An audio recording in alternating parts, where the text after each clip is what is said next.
ఉత్సాహంగా ఉల్లాసంగా చదువు సాగాలి, గొప్ప గొప్ప ఉద్యోగాలు సాధించాలి. Vignan deemed to be university. మనం మాట్లాడేది ధర్మస్థల గురించి. ఏదైతే కర్ణాటక రాష్ట్రాన్ని కుదిపేసిందో దేశాన్నంతా కూడా కుదిపేసింది. ఇది ఈ రోజు జరిగిన అంశం కాదు. ఏళ్ల తరబడి అక్కడ జరుగుతున్న అత్యాచారాలు, లేకపోతే అమ్మాయిలు అబ్బాయిల శవాలను అక్కడ పూడ్చిపెట్టారు అని చెప్పి ఎవరైతే బయటకు వచ్చి ఇప్పుడు విజిల్ బ్లోయర్ చెప్పారో దానికి సంబంధించి మనం మాట్లాడదాం. నిజంగా దేశం అంతా కూడా విస్తుపోయింది. దీని మీద మీ అనాలిసిస్ ఏంటి? అంటే మీరు అన్నట్లు వెరీ సీరియస్ క్రైమ్. ఎందుకంటే 98 నుంచి 2014 వరకు, అంటే సుమారు 16 ఏళ్ల పాటు జరిగినది అని ఆరోపించబడుతున్న క్రైమ్. అలాగే Dharmasthal is a pilgrim centre, చాలా పాపులర్ పిలిగ్రిమ్ సెంటర్. వేల సంఖ్యలో భక్తులు వచ్చే ప్లేసు, విఐపీల తాకిడి ఉండే ప్లేస్. అంటే ఆ ప్లేస్లో క్రైమ్ జరగడము ఒక రకంగా సులభం, ఎందుకంటే గుర్తించడం కష్టం. ఒక రకంగా కష్టం, ఎందుకంటే దొరికిపోతారు. ఒక ఐసోలేటెడ్ ప్లేస్లో ఇప్పుడు మనకి ఎక్కడైనా మహిళలపై అత్యాచారాలు చూస్తే సాధారణంగా నైట్ ఎక్కడో లేదా ఐసోలేటెడ్ ప్లేస్లో ఎక్కువ జరిగే అవకాశం ఉంటుంది అని చెప్పి అంతలా జరగడం లేదని కాదు, ప్రాబబిలిటీ ఎక్కువ ఉంటుంది. కానీ this is a place where it can be done. అందువల్ల ఇది ఒక రకంగా అవకాశం ఉంది. క్రైమ్ చేసిన వాడు తప్పించుకుంటారు. ఇంకో రకంగా క్రైమ్ చేయడం, ఎవరి దృష్టి పడకుండా చేయడం కూడా ముఖ్య విషయం, అంత సులభం కాదు. అందులో 16 ఏళ్ల పాటు జరిగిందని చెప్తున్నారు. అంటే ఇది unless it is a very big mafia వెనకాలంటే తప్ప సాధ్యం కాదు. సో ఆ big mafia political connections, police connections, అంటే పొలిటీషియన్, క్రిమినల్, పోలీస్ నెక్సెస్ ఉంటే తప్ప సాధ్యం కాదు.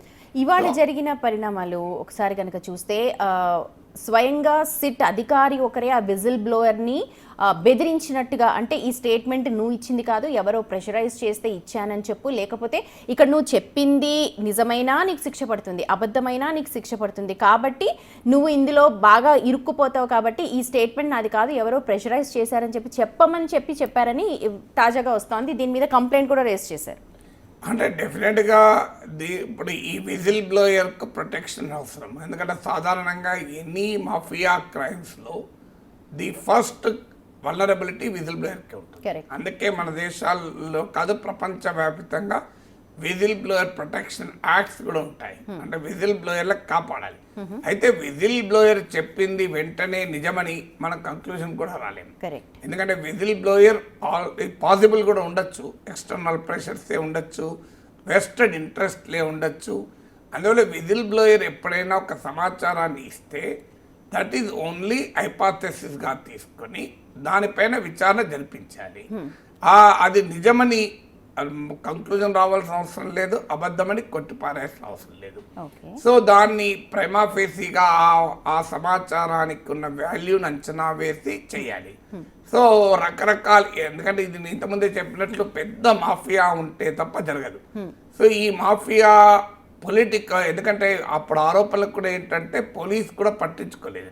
2012లోనే సౌజన్య అనే అమ్మాయి, 17 years అమ్మాయి, ఆమె ఇలాగే అత్యాచారం జరిగి హత్యకు గురైంది అన్న ఆరోపణలు వస్తే ఆమె పైన కర్ణాటక రాష్ట్రం అంతా అట్టుడికినట్టుడికింది. మన నిర్భయలాగా, అభయలాగా ఇలా పెద్ద ఎత్తున రాష్ట్రం అంతా కూడా అట్టుడికింది. సో మన హైదరాబాద్లో కూడా జరిగిన ఇన్సిడెంట్ అప్పుడు చూసాం.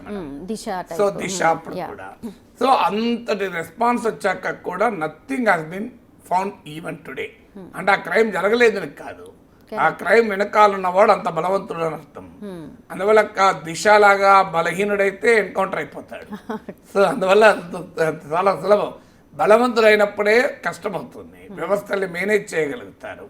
సో అందువల్ల ఒక్క సౌజన్య కాదు, వందలాది సౌజన్యాలు అని చెప్పి అనుమానం ఇప్పుడు. సో ఆ విజిల్ బ్లోయర్ కేవలం ఏదో వేగ్ ఇన్ఫర్మేషన్ ఇవ్వడం లేదు, స్పెసిఫిక్గా ఆ టెంపుల్ టౌన్కు సమీపంలోనే ఉన్న నేత్రావతి నది ఒడ్డున సులభంగా డీకంపోజ్ అయ్యేటువంటి ప్లేసెస్లో బరీ చేశారు, నేను ఆ ప్లేసులు కూడా చూపెడతాను అని చెప్పాడు. ఇదేదో జనరల్ గా చెప్పడం కాదు, క్యాజువల్ గా చెప్పిన విషయాలు కాదు, అంటే వెరీ నిర్దిష్టంగా చెప్పాడు. సో ఆ ప్లేసుల్లో ఎక్స్కవేషన్, తవ్వకాలు కూడా మొదలయ్యాయి. అంటే తవి బొక్కలు, మిగిలిన రిమైన్స్ను, అవశేషాలను ఎగ్జ్యూమ్ చేసి టెస్టింగ్ చేయడం మొదలు పెడితే మొదటి 6 sites ఏమీ దొరకలేదు, కానీ 7th site దొరికింది. 2 మృత అవశేషాలు మేల్ బాడీ అని చెప్పన్నారు అందులో. దొరికాయి. అంటే అర్థం ఏంటి, మరి డెఫినెట్ గా అక్కడ ఎందుకు, that is not a burial ground. So అది కూడా నది ఒడ్డున జరగలేదు. నది ఒడ్డున అంటే జనరల్ గా బరీ చేసే అవకాశం ఉంటుంది, కానీ అది నది సమీపంలో ఉన్న హైవే పక్కన జరిగింది. సో అంటే is not a routine burial place. అక్కడ మరి ఒకవేళ రొటీన్ బరియల్ ప్లేస్ కానప్పుడు అక్కడ బరీ చేశారని ఈ శానిటేషన్ ఎట్లా తెలుస్తుంది? మిగతా 6 చోట్ల లేదు అంటే అక్కడ ఏమి ఆ విధులు చెప్పిన తప్పని కూడా అనలేము. ఎందుకంటే ఇన్నేళ్ల తర్వాత ఆ అవశేషాలు ఎన్విరాన్మెంటల్ రీజన్స్ వల్ల కావచ్చు, టైం పీరియడ్ వల్ల కావచ్చు, దే కెన్ అక్కడే దొరకాలని లేదు. అందులో స్పెసిఫిక్ గా అప్పుడేం GPS లొకేషన్ లేవు కదా. ఒక ఓవరాల్ గా, ఎందుకంటే కాలానుగుణంగా మారిపోతుంది. ఇప్పుడు మనమే మన ఊరికి వెళ్తే సొంతూరికి పల్లెటూర్లకు అసలు మనమే మన ఊరే మారిపోతుంటది. కానీ అతను కనీసం కొన్ని గుర్తుల ఆధారంగా చెప్పగలిగాడు. ఎగ్జాక్ట్గా లొకేషన్ ఐడెంటిఫై చేయడం కూడా అంత సులభం కాదు. సో అందువల్ల బట్ సమ్ గుర్తుల ఆధారంగా చెప్పగలిగాడు. అందువల్ల it's a very serious crime. అందువల్ల దీన్ని ఖచ్చితంగా అత్యున్నత న్యాయస్థానం చేపట్టి కోర్టు మానిటర్ ప్రోబ్, ఎందుకంటే స్పెషల్ ఇన్వెస్టిగేషన్ టీమ్ కూడా మనం నమ్మలేం. ఎందుకంటే అది కూడా రాజకీయ నాయకుల అండదండలతో ఆధీనంలో ఉంటాయి. రాజకీయ నాయకుల ప్రోద్బలం లేకుండా జరగదు, పోలీస్ అధికారుల ప్రోద్బలం లేకుండా జరగదు. ఎందుకంటే సౌజన్య కేసులో కూడా అలాగే ఇటీవల అనన్య అని ఆ అమ్మాయి గురించి కూడా సుజాత భట్టన్ ఆమె మదర్ ముందుకొచ్చారు. సో సౌజన్య అనన్య కేసుల్లో కూడా ఆ ధర్మస్థల్లో ఉన్న పోలీసులు సరిగా సహకరించలేదని, అది సాధారణంగా ప్రతి అత్యాచారంలో వినిపించే ఆరోపణ ఇది. అక్కడ ఇంకా స్పెసిఫిక్ అనిపించింది. అందువల్ల దెర్ ఈజ్ గ్రేటర్ రోజు గడుస్తున్న కొద్దీ ధర్మస్థల్లో జరిగింది పెద్ద నేరం అనే అనుమానం అయితే కలుగుతుంది, అనుమానం బలపడుతుంది.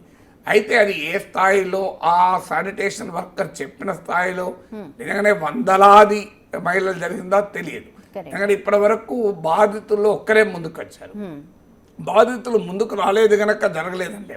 ఎందుకంటే 11 years తర్వాత చాలా ప్రెషర్ అనుభవించి ఉంటారు వాళ్ళు బాధితులకు కూడా.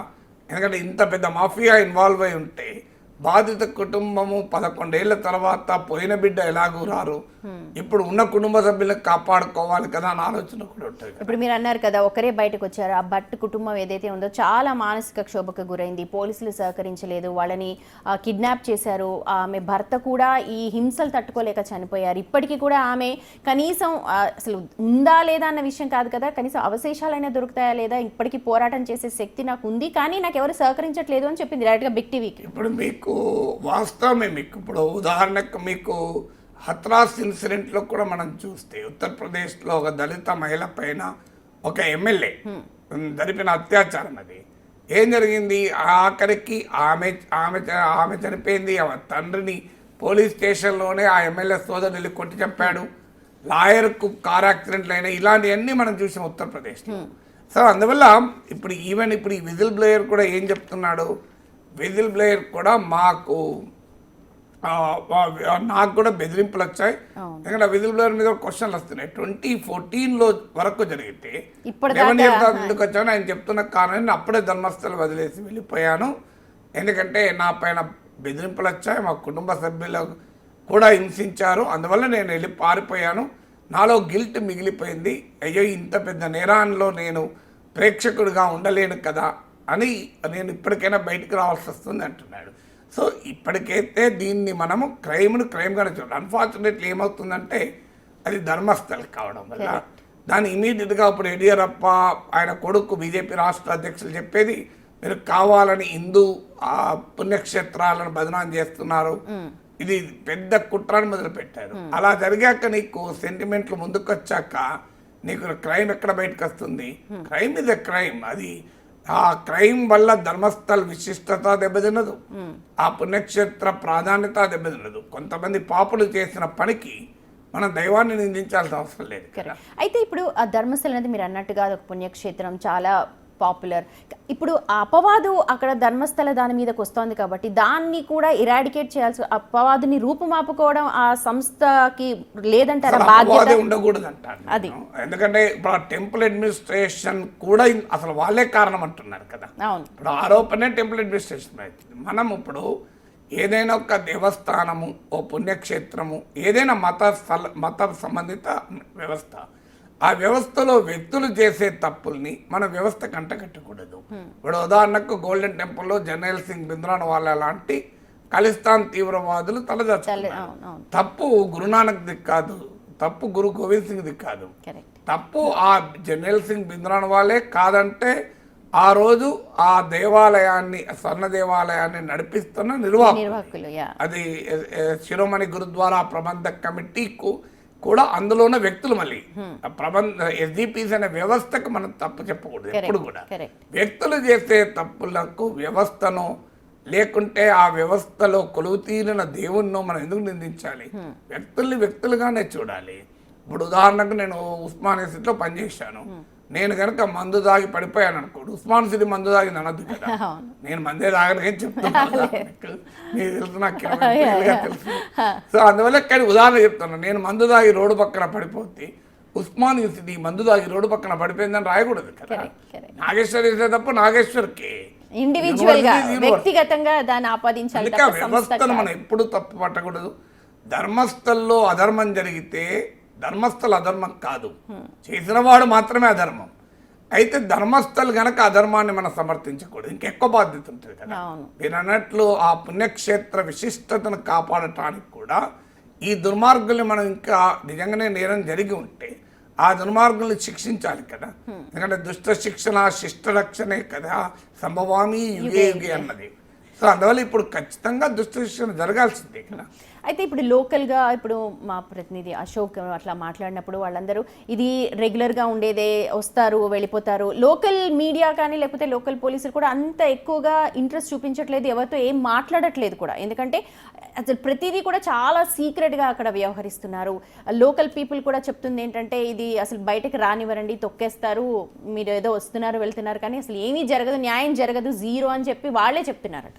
అంటే ఒకటి న్యూ నార్మల్ జరిగిపోతుంది. కొన్నిసార్లు ఏమవుతుందంటే ఒక లాంగ్ పీరియడ్ ఒక క్రైమ్, ఇప్పుడు ఇదంతా మన హైపాథెటికల్గా నిజం అనుకుంటే, ఒకవేళ ఇది నిజమే అయితే 16 ఏళ్ల పాటు క్రైమ్ జరుగుతుంటే ఏ వ్యవస్థ ఏమీ చేయనప్పుడు ప్రజలకు ఏమనిపిస్తుందండి? ఆ వ్యవస్థపై నమ్మకం పోతుంది కదా. సో అందువల్ల నిజమే జరుగుంటే డెఫినెట్గా ఆ రకమైన భావన న్యూ నార్మల్ అంటారు. సహజమే, ఏమవుతుంది, ఏం చేయగలుగుతాము అని.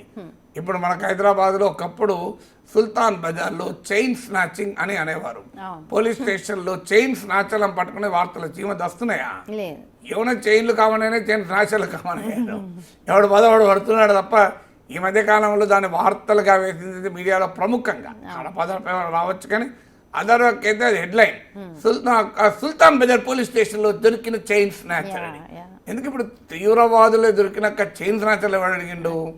Chain snatching is become a simple crime. అంతకన్నా పెద్ద పెద్ద క్రైమ్ మించి కనిపిస్తున్నాయి, పెద్ద పెద్ద సైబర్ క్రైమ్లు, బాంబులు పెడుతున్నారు, టెర్రరిజం అవుతున్నారు. ఇప్పుడు గోకుల్ చాట్లో తీవ్రవాదులు బాంబులు పేలినాక సుల్తాన్ బజార్లో చైన్ దొంగతనం చిన్నగా అయిపోతుంది. కరెక్ట్. అది అయితే ఇప్పుడు ఎలాగా అంటే ఇది ఇంకా ధర్మస్థలది అన్నది సబ్సైడ్ అయిపోతుందంటారా? దీన్ని ఇంకొంచెం ఏమైనా చేసే అవకాశం? వ్యవస్థలో బలమైన శక్తులు ఉన్నాయి కనుక బలవంతుడు ఎప్పుడు కూడా బలవంతుడు దుర్బల జాతిని బలహీనులు కావించ నరహంతలు ధరాధిపతులై చరిత్ర మన ప్రసిద్ధికి ఎక్కారని మహాకవి శ్రీశ్రీ ఇప్పుడుగా చాలేళ్ల క్రితమే రాశాడు. దేశ చరిత్రలు అలాగే ఉంటాయి. సో అందువల్ల బలవంతులు దుర్బల జాతిని బలహీనులు కావిస్తారు, నరహంతలు ధరాధిపతులై చరిత్ర మన ప్రసిద్ధికి ఎక్కుతారు కదా.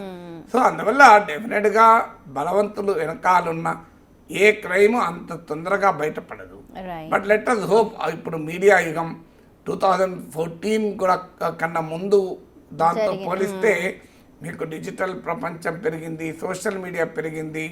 లెట్ us హోప్ ఇది బయటికి వస్తుందని. నిజంగానే అంటే ఒకవేళ నిజంగా గనక మీరు అన్నట్టుగా హైపోథెటికల్ గా ఎస్ ఆర్ నో మనకి ఎప్పుడైనా నిజంగా అన్నది అయితే మనం ఆల్వేస్ పెట్టుకోవాలి. ఎందుకంటే let us not come to conclusion. ఎప్పుడు కూడా టీవీ ఛానల్లో కూర్చొని నేరాలపైన తీర్పు చెప్పకూడదు. మన పని కాదు. యుద్ధాలు చేయాలా వద్ద నిర్ణయం తీసుకోకూడదు, మనం కాదు చేయాల్సింది.